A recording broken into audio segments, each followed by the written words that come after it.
मत द्या 500 थिएटर उभारू. चित्रपट महामंडळ निवडणुकीत मेघराज राजेभोसले यांचे मोठे आश्वासन. चित्रपट महामंडळ निवडणूक प्रत्येक शहरात थिएटर उभारणार, मेघराज राजेभोसले यांची घोषणा. अखिल भारतीय चित्रपट महामंडळाच्या निवडणुकीच्या पार्श्वभूमीवर अध्यक्षपदाचे उमेदवार मेघराज राजेभोसले यांनी मराठी चित्रपटसृष्टीसाठी मोठी घोषणा केली आहे. अहिल्यानगर येथे कलाकार, दिग्दर्शक, तंत्रज्ञ आणि चित्रपट क्षेत्राशी संबंधित व्यक्तींशी संवाद साधताना राजेभोसले यांनी सांगितले की त्यांच्या समर्थ पॅनलला पुन्हा संधी मिळाल्यास महाराष्ट्रातील प्रत्येक शहरात चित्रपटगृह उभारण्याचा उपक्रम राबवला जाईल. राज्यभरात तब्बल 500 चित्रपटगृह निर्माण करण्याचा त्यांचा मानस असल्याचे त्यांनी स्पष्ट केले. चित्रपट महामंडळाच्या संचालक मंडळ निवडणुकीसाठी रविवारी मतदान होत आहे. या निवडणुकीच्या प्रचारादरम्यान राजे भोसले यांनी आपल्या कार्याचा आढावा घेत मतदारांना पुन्हा एकदा पाठिंबा देण्याचे आवाहन केले. यावेळी बोलताना ते म्हणाले की एकेकाळी पुणे, मुंबई आणि कोल्हापूर पुरते मर्यादित असलेले महामंडळाचे काम आज महाराष्ट्राच्या प्रत्येक भागात पोहोचले आहे. कलाकार, तंत्रज्ञ, कामगार आणि निर्मात्यांच्या समस्या समजून घेत त्या सोडवण्याचा प्रयत्न करण्यात आला आहे. मराठी चित्रपटांना प्रेक्षक मिळण्यात येणाऱ्या अडचणी दूर करण्यासाठी आणि ग्रामीण भागातही चित्रपटगृहे उपलब्ध व्हावीत यासाठी हा महत्त्वाकांक्षी प्रकल्प राबवण्यात येणार असल्याचे त्यांनी सांगितले. या बैठकीला ज्येष्ठ अभिनेते प्रकाश धोत्रे, जिल्हा समन्वयक शशिकांत नजान यांच्यासह अनेक कलाकार आणि तंत्रज्ञ उपस्थित होते. त्यांनीही राजे भोसले यांच्या पॅनलला पाठिंबा देण्याचे आवाहन केले. आता या निवडणुकीत मतदार कोणावर विश्वास दाखवतात आणि 500 चित्रपटगृहांचे हे आश्वासन प्रत्यक्षात उतरते का, याकडे संपूर्ण मराठी चित्रपटसृष्टीचे लक्ष लागले आहे. या घोषणेबाबत तुमचे मत काय? कमेंटमध्ये नक्की सांगा. व्हिडिओ आवडल्यास लाईक, शेअर आणि चॅनल सबस्क्राईब करायला विसरू नका.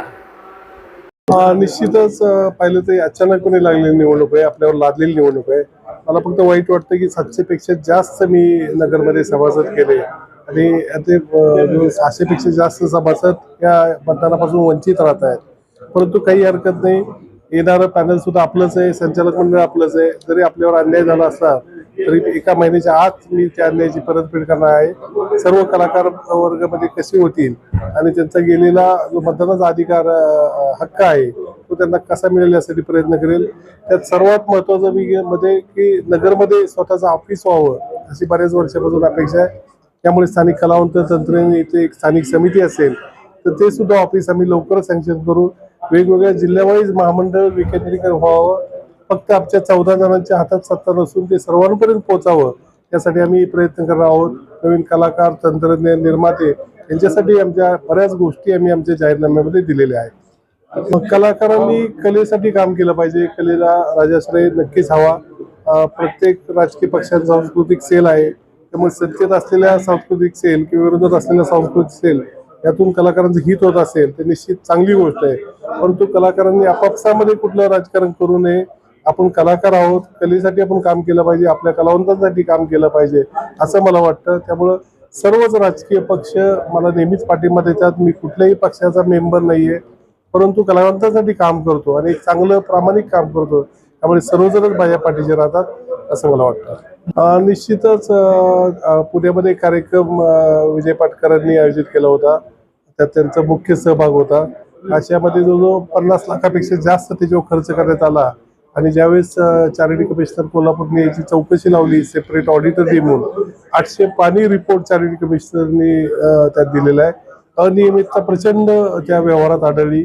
कारण चॅरिटीमध्ये 5000 पेक्षा जास्त कुठेही तुम्हाला आपण कॅश पेमेंट देऊ शकत नाही. बेरज चेकला पण एक लिमिटेशन असतात. त्या गोष्टी दिसल्या आणि त्यांनी त्यांच्यावर फाईन दिला की यांनी दंड भरला पाहिजे. त्यानंतर त्यांनी तो दंड भरला नाही, ते हायकोर्टात गेले. हायकोर्टानेही त्यांना दंड भरायला सांगितला. अशा प्रकारे त्याच्यावर अनेक 2 ठिकाणी चॅरिटीमध्ये 2 वेळा, हायकोर्टमध्ये 1 वेळा आरोप सिद्ध झाले.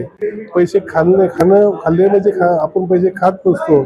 अनियमितता म्हणजे तुम्ही त्यात कुठेतरी सहभागी आहात हे सिद्ध होत आहे. ज्या प्रकारे हायकोर्टाने सिद्ध करून दाखवलं तर तुम्हाला पैसे भरावेच लागणार आहेत, नाही तर उद्या त्यांच्या घरी जप्ती येण्याची शक्यता आहे.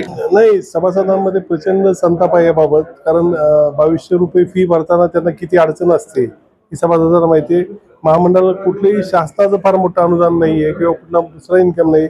हे जे पैसे आहेत ते आपल्याला सभासदांच्या फी मधून मिळालेले असतात. म्हणजे 45-50 हजार सभासद फी देतात, त्यातून उत्पन्न होतं, त्यातून आपण ॲक्टिव्हिटी करतो. अशामध्ये त्या पैशाचा गैरव्यवहार करणे हे अतिशय चुकीचं आहे. तुम्ही अध्यक्ष असाल, संचालक असाल महामंडळाचे, परंतु तुम्ही एका ट्रस्टचे ट्रस्टी आहात, हे महत्त्वाचं आहे. तुम्ही एक विश्वासू व्यक्तिमत्व पाहिजे. मी एवढीच खात्री देतो की माझ्या 10 वर्षाच्या काळात एकही रुपयाचा कुठला अशा गोष्ट घडलेली नाही, जेणेकरून आमच्या कुठल्याही कार्यकारिणी सदस्यांनी किंवा संचालकांनी कुठलाही गैरप्रकार केला नाही. जास्तीत जास्त फंड्स महामंडळ कसे शिल्लक राहावे, 52 वर्षात जेवढे झाले नाही तेवढे आम्ही 5 वर्षात फंड्स महामंडळामध्ये गोळा केले. महामंडळाचे 3-3 स्वमालकीच्या प्रॉपर्टी आम्ही खरेदी केल्या 8 ते 10 कोटीपर्यंत. ही गोष्ट आपण संस्थेसाठी केली पाहिजे. संस्थेचा पैसा आपण फक्त सायनिंग अथॉरिटी आहोत, आपण मालक नाहीये. आपण फक्त एक सेवक म्हणून त्या संस्थेत काम केलं पाहिजे आणि तेच मी करत राहिलो. याचमुळे मला निश्चित यश मिळणार आहे, मला माहिती आहे. अधिक माहितीसाठी स्टार इंडिया 1 न्यूज पाहत रहा. चॅनलला सबस्क्राईब करा आणि अशाच अपडेट्ससाठी बेल आयकॉन दाबा.